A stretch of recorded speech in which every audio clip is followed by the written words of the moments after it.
Yeah, I think there's one question that we haven't really addressed. I'm a psychotherapist here in Aspen, and I deal with young people.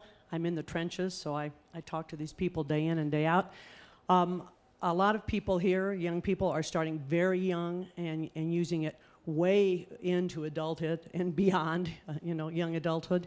And I'm seeing people that are really just dropping out of society. They are losing ambition. They are dropping out of college. They don't have jobs. They are young parents, and they have anger.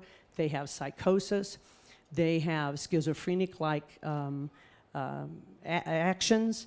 And I'm really worried. I feel like 1/10 of the people I'm working with will have no futures at all, and they will be on the sidewalks, or their parents will have to be supporting them. And I think that's one thing we have not addressed, and I think it's a huge issue in the United States. And because I feel like you all have not experienced it, you don't know the reality of it, and it really is frightening to me for our nation.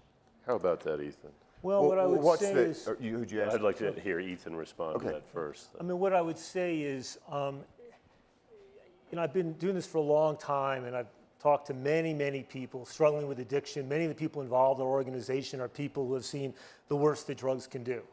And what their conclusion is that criminalizing these people who are struggling with their lives, with their children, with their families, with mental illness, with all these things, that criminalization is not the right approach.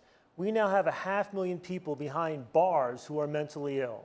That's not the right place for people struggling with mental illness. We have people struggling with trying to get jobs and stuff like that, and drugs are out there, alcohol's out there, they're all problematic. But I think, look, we've built a prison industrial complex in this country that is the most extensive and most expensive one in history.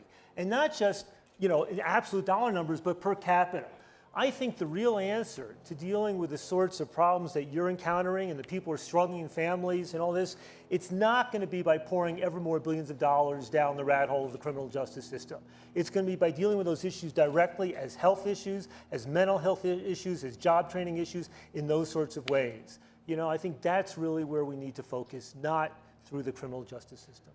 Asa, how do you react to that question? And then I think we're going to have to proceed to a vote and wrap it up here. Yeah, I think all of her points are very accurate. I mean, the incredible consequences of addiction, even of marijuana, that you're speaking of. And I think the question that we have to ask as a society is, one, is this going to get better or worse if we legalize marijuana? My judgment is it's going to get worse, not better. And the second question is, if we keep it illegal, then how do we address that problem? And I think we obviously need to continue to put resources into the treatment. We need to do greater education and address it like any other society problem. So thank you for your question.